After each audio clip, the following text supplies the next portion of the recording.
Ekitiibwa omubaka wa pulezidenti amaanyi kyomkamwegesi kutuuka omulungi kandi koko omukama ninkusima abo kumwabaziro omulungi ninkusima abo atamuwehale namuwa yahairi kutera ndomubyo kumwanya byazo mumaiso izina lyawe lihabuti itinisa abo kuhoreranga we nashoba ninsima ninkiza ng'omukama ebyawe bene byahabutisa erinnya Assistant Inspector wa Police Juko John CRO Kyankwanzi. Jambo pande. Superintendent of Police. Evening. Bilal Zavia, Bishop Kyankwanzi. Chairperson LC1 oba wali Chairperson baganda bange eniye kaseeta mukadde wange wetuwangalira nabantu bola babasinga obungi batuzire kaseeta Madamu Fiona yakwogera era oluvannyuma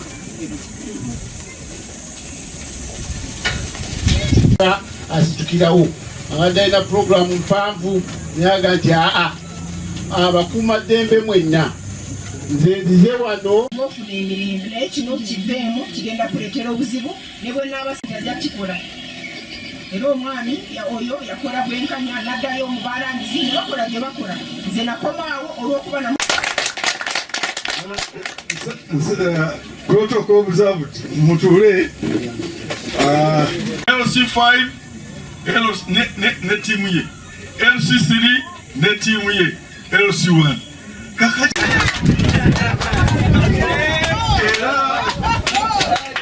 mujja kujja ewafiyo jangu yimirire lino lyali mu fulawudi mungi lyava mu manya nga ligenda mu malala ne bateekamu n'abatasaana kubeeramu mwali mu fulawudi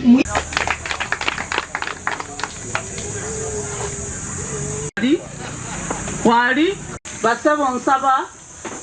buli omu waali akakkane awulirize bulungi Chairperson atugulirewo olukiiko luno then mbabuulire ekiddako. erinnya balyesima Eriabu Kyoha atuddeko ng'omukulu w'entebe w'ekitundu kino. amugamba kiki kyokoze kindabye ng'olireeta abantu naga olw'okuba okoze kito tojja kunyezebwa ku Bakabaka bwa Isirayiri. Kati wano ffe mu Buganda tuli mu kiseera kizibu nnyo, tulina allegiance zigenda emengo, tulina allegiance zigenda mu era ekyo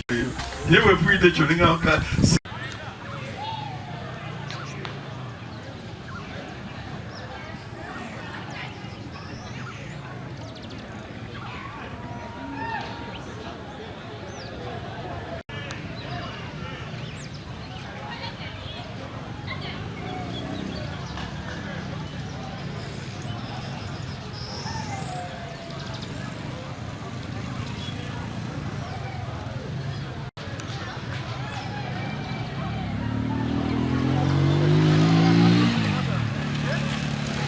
esta cuesta mkamoja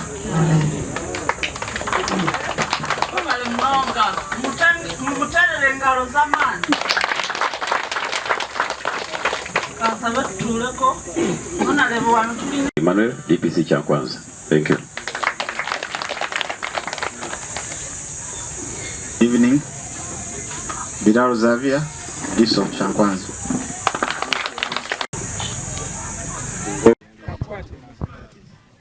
Amannya nze Kaggwa Tone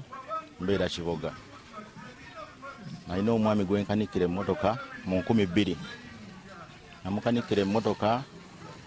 n'okumukeberera emmotoka ze yagulanga. Wayita akabanga mu 2007 n'angamba ettaka yalifunye naye yalitadde mu mannya gange. Ngamba nti yagenda bweru agenda kuteekamu ente embuzi mberenga mbirabirire nabyo kubanga mu mukanike emmotoka namulabiriranga ebintu bingi n'ewakaawe nga mukolera emirimu egya bulijjo n'okumuvugako ng'alina waalaga. Nannyini ttaka balabako ekifaananyi kyange kuba ebyo ebiseera tewalinanga muntu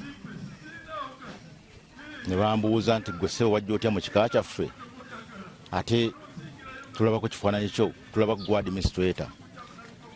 nabanyonyola ne bagamba eby'ettaka sibimanyi mugende mubuuza Asumaani Kasolo Mayanja ebiseera ebyo yali chairman wa taxi park ng'atette endala bagende mubuuza yavuma abavume ng'atandika bagamba mwete munviireko ddala yeekika mu kkubo lyange erya ssente njijawo mujje netutambula nga bannannyini ttaka bajja ewa RDC bababuzaabuza bageze ku poliisi bababuzaabuza ng'ono atuukayo ng'agulirira ebbanga lyeyongerayo bandi awo Dani Muganga nga bajja n'Asumaani nga bayagala ennanga muntu yange nali siina kyakkola kubanga Asumaani alina ebikolobero bingi nnyo byakoze ekiboga omuli n'okutta abantu okubba amataka g'abantu n'okutta abantu nga siina kyakkola endanga muntu nagibawa ne batandika okuprosesinga ebyapa ebimu ngenda babuulira kuba ebbanga ppanvu ddene nnyo kati mu bufunze bankwata ajja ne foomu letters of administration yaŋŋamba nti yogera bwoti amannya go yeggwe Israeli Kezamwanguya oli mutabani wa Israeli Kezamwanguya emyaka 63 bankozesa ku polisi yebo kuyiringa naye atuddawo ne lawyer atuddawo bankozesa statement era kyenavaamu okwekubira enduulu mu ofiisi ya president enyambe ku bantu bano abanteeka ku linnya ku kyapa ky'abantu kye nali simanyi ekintu kino kirimu fraud mungi nnyo kati ne tutandika okunoonyereza era omwami ono namubuuza kino osobola okukivaamu otya ofune emirembe because ekintu kino kigenda wala famire eno muzeeyi president agimanyi oba oliawo bwe naaba sibawadde justice ne minisita tagibawadde abantu bano bajja kwetukira wa president kati president bwakubuuza ettaka walifuna otya ojja kwogera otya omusajja nambuulira Asumaani eddala ndyerabidde Asumaani Kasoro yamubuuza Asumaani Kasoro ono yaani n'aŋŋamba Asumaani Kasoro nali mukozi we ebiseera ebyo neŋŋamba yakikola atya alyoka kuteeke mu kyapa ate nga si yalimu n'aŋŋamba omwami ono nali mukolera nga bw'omanyi ebyensi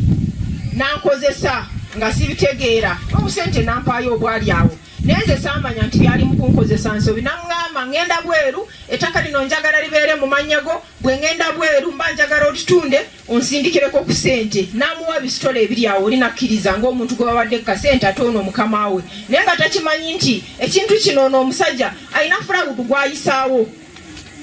musajja watu n'amuteeka ku kyapa kati n'atandika okumukozesa nga bw'atunda nga bw'aguza n'aguza abantu ab'enjawulo kati ekiseera kyatuuka of course office bwe yamuyita n'agamba nyabo nze njagala nkubuulira amazima ekintu nakiyingiramu nga sikitegeera nga bw'ogambye sente nazo saaziraba bampayo obusente bwe buto ne bankozesa ne banteeka ku byapa naye nga njagala kumanya kiki ekiriwo ettaka lino nga likwogerako walifuna otya naye bangenda muyita bwe nti nensanga ate mukama we Sister Grace ye commissioner waba RDCs ng'amuyise kati nendaba nti zino sister offices saagala nte tukubaganye RDC nali muntu wa bulijjo nange saamanya nti mwali mu fraud naye nsaba nkusinkane ne ŋŋamba nedda sooka omalirize ne ofisi y'abakama bo nze nsembayo era webali nnyo taata kumpa omukisa njagala nkyogere kino mu kamera nti Dani waali wadde mbadde ndowooza nti bw'aba taliwo oba oli awayinza n'okusindika representative wegamba Dani ajje mu office ngenda kubuuza Grace bw'abanga ebintu byamuyitirirako bampe report eyo mwengenda okusinziira okubayita owulidde naye ng'ettaka balangiridde ly'abantu bano kati Dani kyalina okukola because ettaka yalirimu ng'omukozi wa gavumenti ajja kutuula nabo akole ekituufu kyalina okukola lwakuba tajja kutawanya abantu ba pulezidenti tumuleke abatawanyi alina okutuula kati ngeri gyakimanyi kyakitegeeza Your meeting is forward. Kwani Dani Muganga.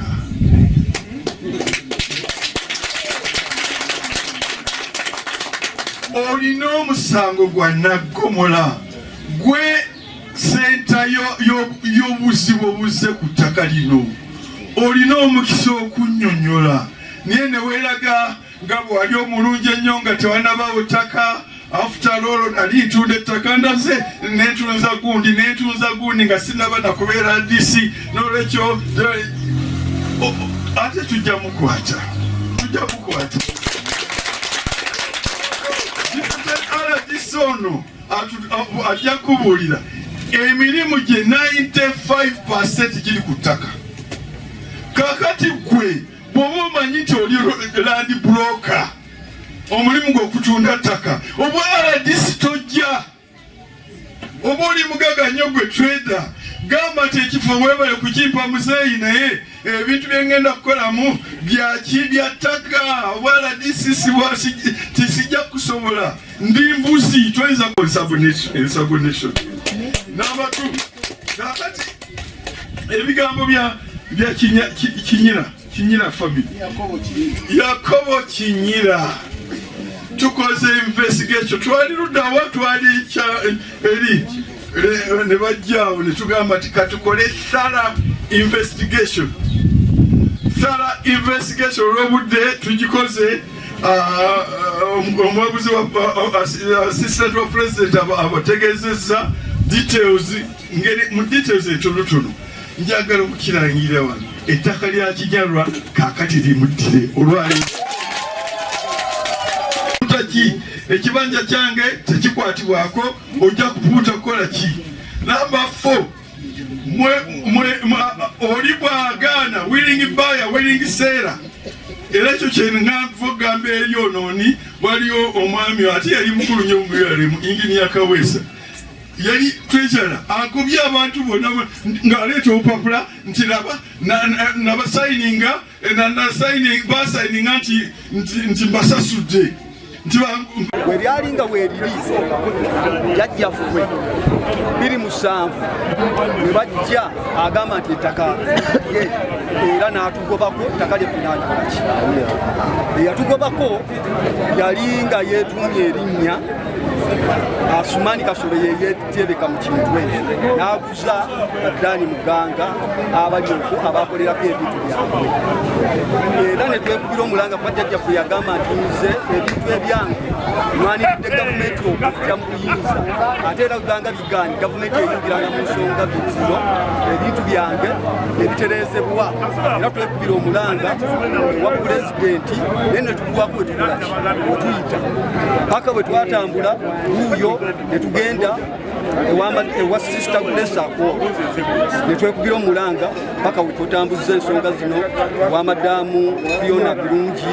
netutambuza paka Minister Mayanja paka Minister Mayanja wazze ku ground wano natukwasa ettaka lyaffe n'eryali agamba nti yenna nnyini era bamutadde muntu ye musukulu wa Zamwangwira nti ya administrator n'agamba nze sibeerangako na ttaka era bankozesa buki kukozesa eze ettaka lyange ettaka nzikiriza tiridde mu mikono gya Kinyira kuba yenna nyini. Amanya gange nse mu Ismail mukuzya ko Kinyira twebaza ne sikwebaza Minister Yanja ne mukyala Fiona yatuyambe mu ofisi y'ekituse olw'okutuliza ettaka lya jjajjaffe yebalire ddala ne Sister Grace bonna ofisi zino tutuuseemu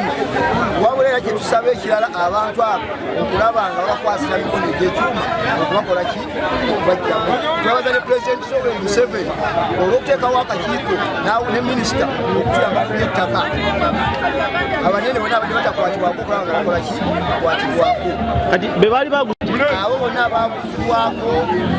bonna abaliko ku bukyamu okugenda kukwako nasobola okuteeseganya ojja kuteesa